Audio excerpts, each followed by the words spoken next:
Hey there viewers, and welcome back. In this video, we're going to take a look at how to wing a fuel pump into this 96 Chevy truck with the 350. Customer complaints on this, believe it or not, is not a diagnostic. It's replace this part for me, please. So apparently the customer's driving it when it gets warm. This makes me think this could be some other things too. It dies. Okay. Now, usually when I hear a complaint like that, I think, hey, oxygen sensor or MAF or something like that. That's super important. But we get the other part of the customer complaint, which is there's this awful squealing sound going on. They let it sit for a little bit, comes back to life, and yeah, it does sound like a fuel pump. So the truck is here. The customer has asked me to replace the fuel pump. Seems like a fairly logical place to start. I haven't done one on one of these vintage trucks for quite a while, so I have to refresh the old memory. It'll be fun. I figured I'd bring you all along with us so you can see how to do it.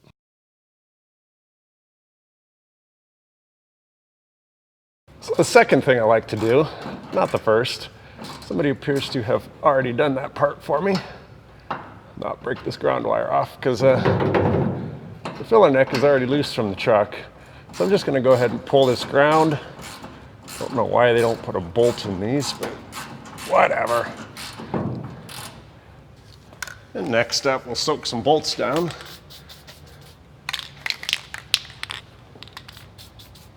So we've got a little rust and corrosion happening here.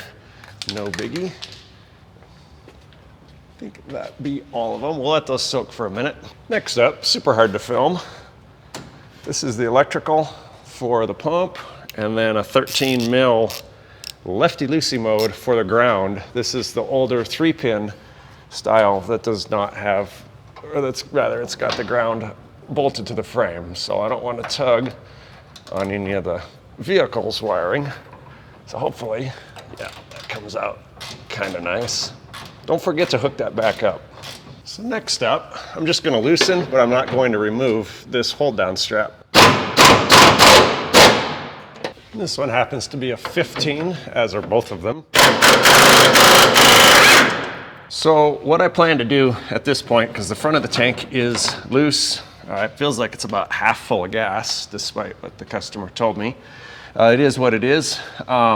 Is with the band loose, we can take this whole entire bracket. I suppose you could have left it on. I'll probably attach it beforehand. But your other option, believe it or not, is take the drive line out and you can slide the tank out sideways if you want, kind of to have something that holds the bottom here. So it's kind of personal preference, whichever you want to do. I kind of wanted to see how much gas we got, but that's fine. I'm going to put something under it and then we'll very slowly drop the tank down. So here we are. Should put your safety glasses on so you don't get a socket in the face when you're using a wobbly.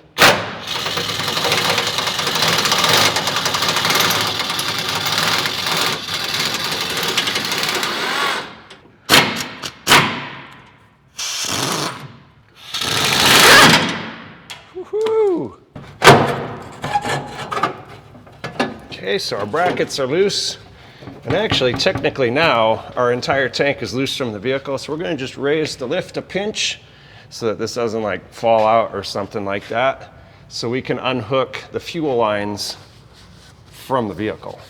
So what we've done by loosening the filler neck and moving the tank over, hopefully you can kind of see that, it is going to be absolutely impossible to film. But I've opened up this crevice so that I can take the two fuel lines connecting to the body of the tank, if this thing would focus, and the fuel lines loose. So the filler neck, we'll deal with it as we go.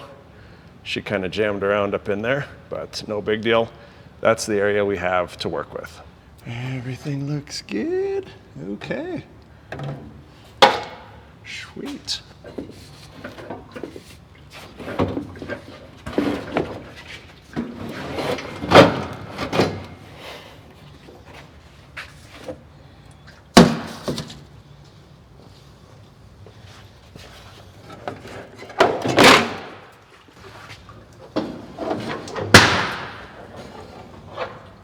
Oh, nice.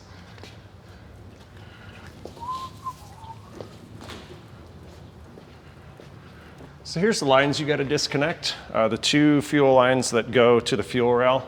Impossible to mix them up because the inner diameter of the line set matches the output of the fuel sender. We disconnected the fuel filler neck. We disconnected, maybe if you could see that, the fuel filler neck, and we disconnected the vapor line going to the fuel tank. Those all go up to your gas cap.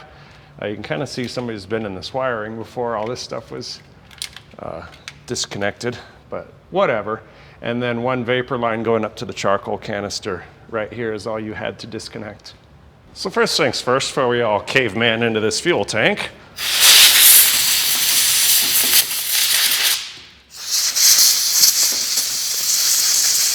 so on this style, it's pretty easy to just get a brass punch. You can see the little ears that we're hammering on. There's one over here. Some of these tanks, a lot of these tanks, take a special lock ring tool. So you're probably better off either renting or buying the whole kit. Okay, I'm gonna blow that out with air one more time. There we go. And the whole shebang should come out. I'm sure we'll get hung up on the strainer. Yeah, try not to knock too much garbage into the fuel tank. Just get rid of the old classic reach around here. Okay, next up's the sender, so we want to tip this. Or, better yet, it's gonna fit. All right, so now that that's done. So the inside of this tank's actually fairly clean. Hopefully you can see that. So all I'm gonna do is suck the gas out of it at this point with a mighty vac, dump it in a bucket, clean up the ring too while we're at it. All right, so what we have in this kit are some instructions that we didn't read. We have the new sender. If these little nuts are frozen like those were, sometimes you gotta just cut them. It's just easier, get a tubing cutter up in there and cut them.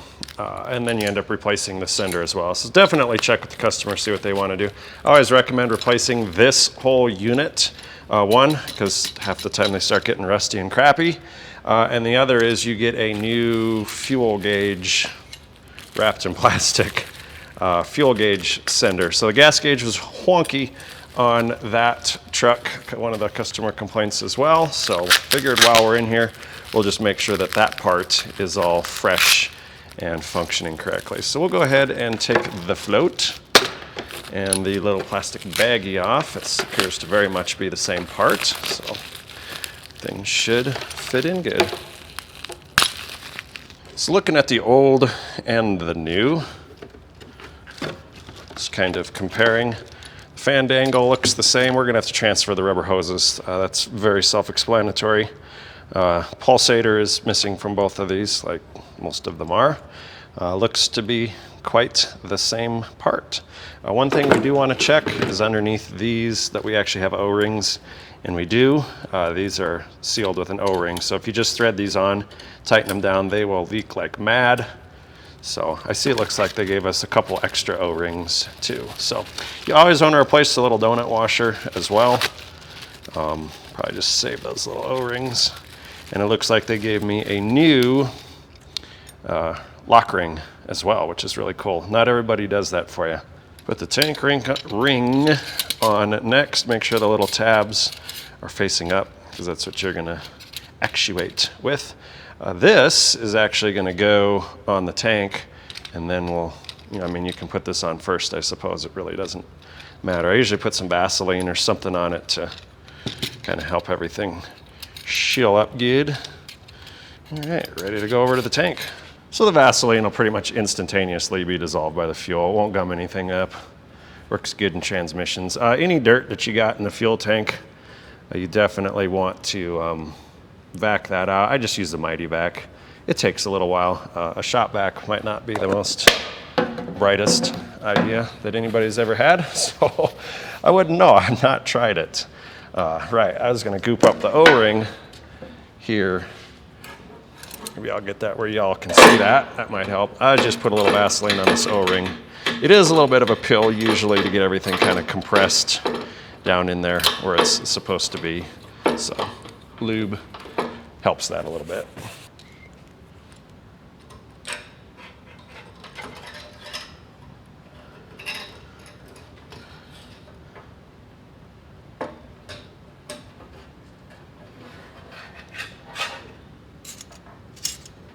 And then there's a tab here that goes into the lock ring, because this, or rather into the top of the fuel tank, because this assembly can only go in one way. So they're pretty much virtually all set up to be like that. So at this point, we just kind of gotta, there we go, make sure that everybody's shuttled down where it's supposed to be.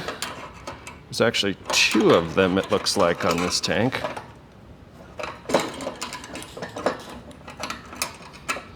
So we want to make sure it's in there and in there. Then we'll just push down gently on the lock ring to compress the washer, or O-ring, whatever you want to call it.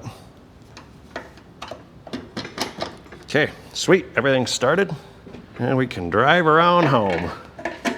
We're gonna just do a little bit as we go around. There is one on the back side. You can't, really can't get to it, so we're not gonna use it. We're not gonna worry about it.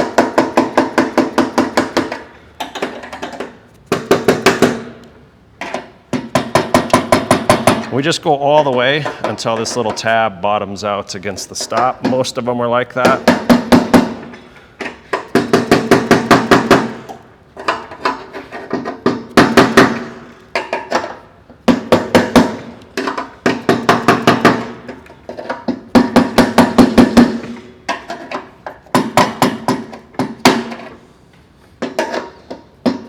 That kind of locks it in, so it doesn't back out real easy. Test it. Everything looks good. Sweet. Nice and tight. I like it. Let's transfer the rubber hoses. So I'm going to clock all these hose clamps facing this direction, because it just makes it, I think, a little bit easier should you have to service it in the vehicle.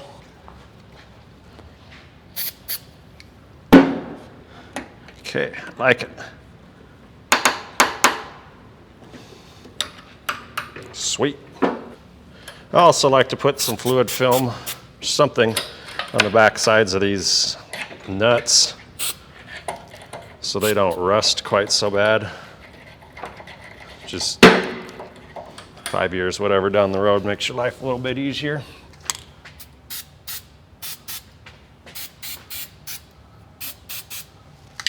I want to clean that hole off up here where the bolt goes through for the ground. We'll just use a Scotch-Brite on it. That way our pump motor gets a good ground.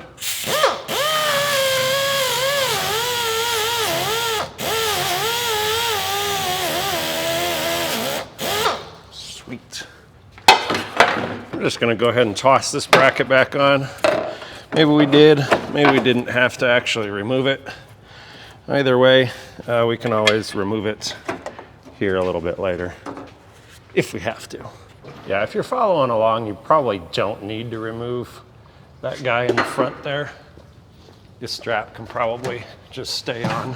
So just position the stuff in the back. This back one's got to kind of stay in. It's going to be a little bit in your way. We'll just carefully lower the vehicle.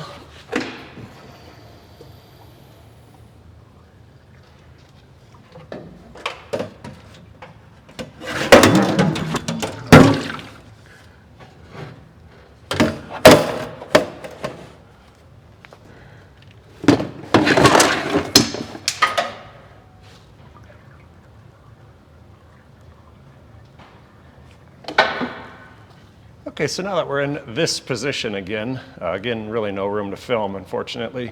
We're gonna go ahead and get the hard lines hooked up, the electrical hooked up, and the fill and all of that other stuff, and then we just got those other couple steps to get the tank back in.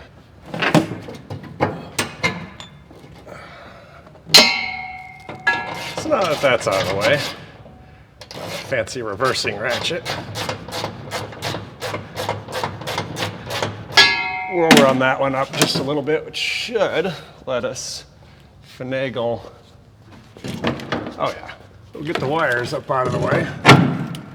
in that goes. We'll put a few nuts on the end of that. I should be able to lift up the truck, finish the reinstall. I'll just run this guy up till it snugs a little bit. I think on the newer ones you had to, with the plastic tank, you had to drop the drive lights. Again, it's been a while. So I don't actually have access to my service manual, unfortunately. So I'm gonna admit we did not bother to look up the instructions for this because we couldn't have if we wanted to.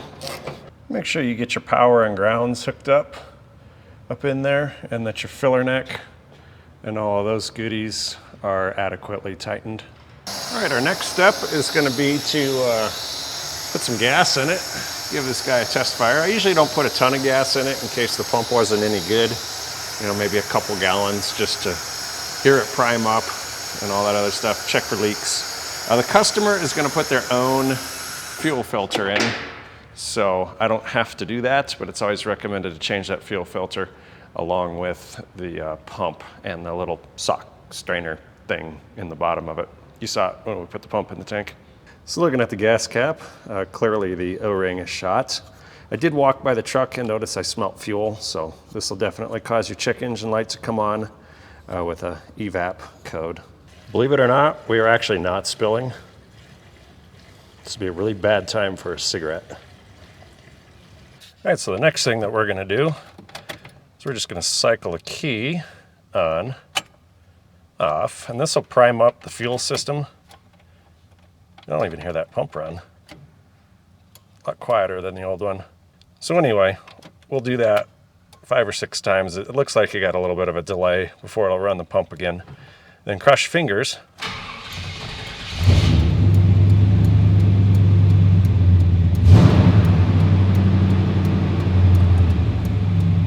Give it a second to leak. And we'll shut it off and go look under the truck.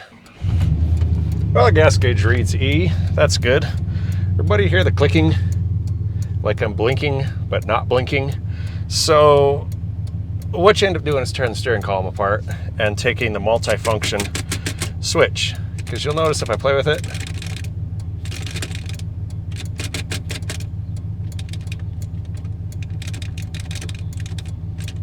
it'll occasionally quit blinking.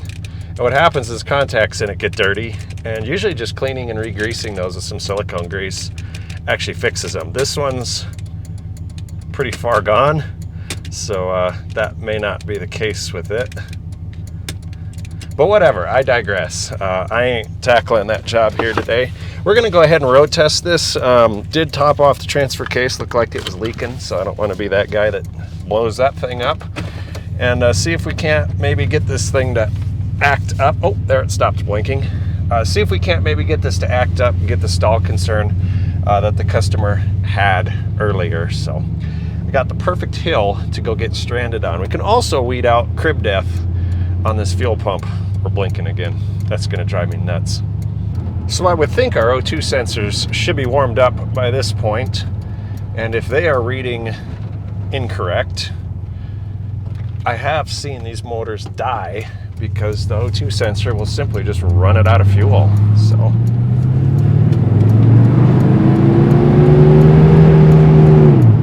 seems to have good power. Didn't check the fuel pressure on it, but hopefully we don't have to go there.